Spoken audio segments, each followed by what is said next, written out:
At about naman tayo dito nga sa anak ni Justin Brownlee na si Justin Brownlee Jr. So siguro naman marami ang nakakakilala na rin dito kay Justin Brownlee Jr. Dahil itong batang ito noon pa'y lagi na rin nakakasama ni Justin Brownlee sa mga practice or ensayo at laro ng Barangay Ginebra. At kung minsan pa'y tinatrain pa nga rin ito nitong si Justin Brownlee. So kung mapapansin nyo 11 years old pa lamang si Justin Brownlee Jr. dito na nooy kasamang pinapraktis ng kanyang ama na isang Ginebra resident import and Gilas Pilipinas naturalized. Pero ngayon, sa pinaka-latest nga po na mga lumabas na video footage ng nagiging laro nito, tulad na lamang sa post niya, sa IG post niya, nakapansin-pansin ang mahusay na galawan niya sa edad niyang 13-year-old. Bukod pa nga dyan, eto pang lumabas ngayon sa post ni Sir MJ Madriaga, credit po and shoutout po sa iyo. Kapansin-pansin po na madalas nga po or madalas niya nga po iniiwan ang mga bantay niya gamit ang crossover moves niya. Bukod pa dun, grabe na rin mag-dunk ito. Mapa isa o dalawang kamay, talagang sinasalampak na niya. Kagandahan pa sa galaw ni Justin Brownlee Jr., bukod sa may angas na siya sa opensa, solid din ang pagiging rim protector niya. For sure, sa hinaharap, mas sisikat pa at mas gagaling pa talaga ang batang ito dahil balita'y pangarap din itong makapaglaro sa NBA pagdating ng araw.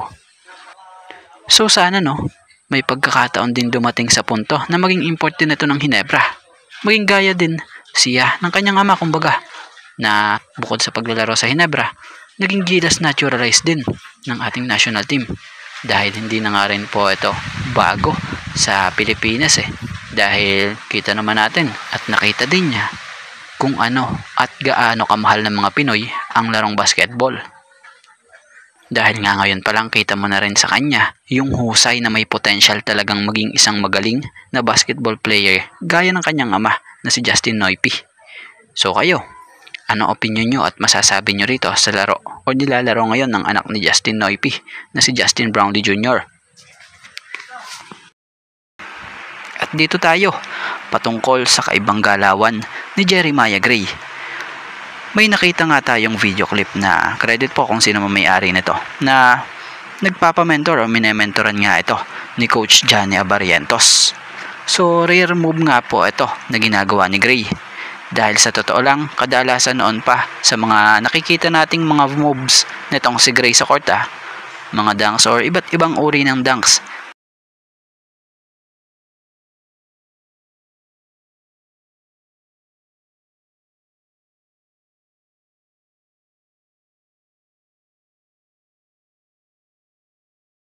Tira sa 3-point, tira sa perimeter.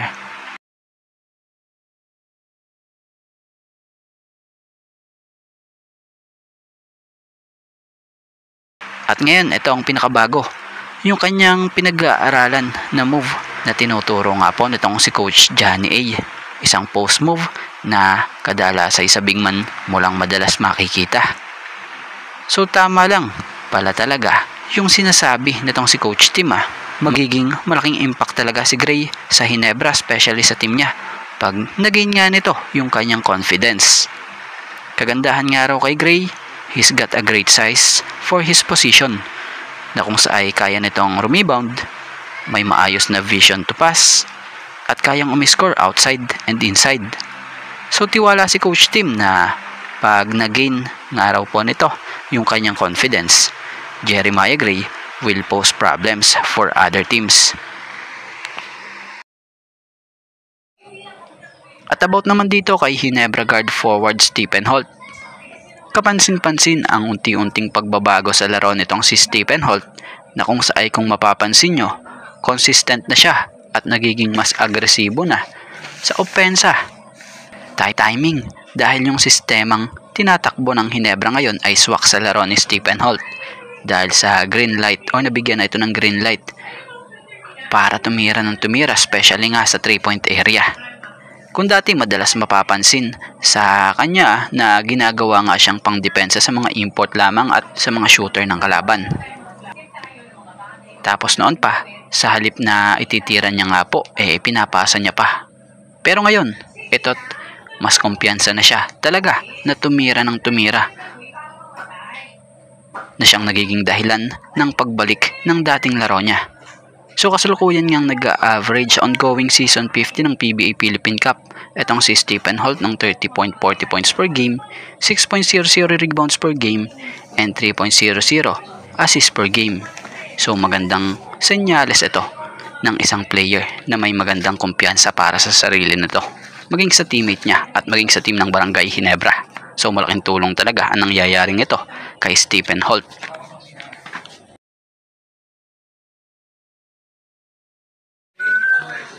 At dito tayo sa patungkol sa big man ng Ginebra na malaki talagang tulong sa koponan.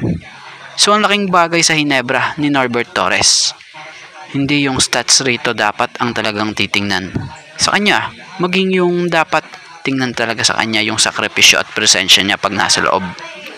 Bagamat bago pa lang sa team, pero makikita mo sa kanya na pag pinasok, quality minutes talaga. Tsaka yung effort niya sa ilalim, talagang mapapakinabangan talaga. Kasalukuyang nag-average siya sa Ginebra ng 5 points per game, 3.20 rebounds per game, at 0.40 assists per game. So mukhang talagang di siya nagsisi na pinili niya pumunta sa Ginebra dahil nung nakaraan nga, may usap-usapang ayaw di umano ito pakawala ng Meralco na siyang di umano ay may offer sa kanya. Kaya lang, balita ay Ginebra pinili nito. So si Norbert Torres nga, yung player na may mataas na IQ. Malalaman mo yan dahil di yan magtatagal sa PBA kung mahina sa decision making yan. So sa kabilang banda, malaki ang naaambag niya talaga, or malaki na ambag ng tulad ng big man na ito sa Ginebra para makatulong sa tulad ng big man din na sila Japet and Troy, dahil sa nagkiklik nga kahit pa ito'y isabay sa ibang bigs ng Ginebra. So goods na goods din talaga yung pagkuha noon sa kanya ng Ginebra.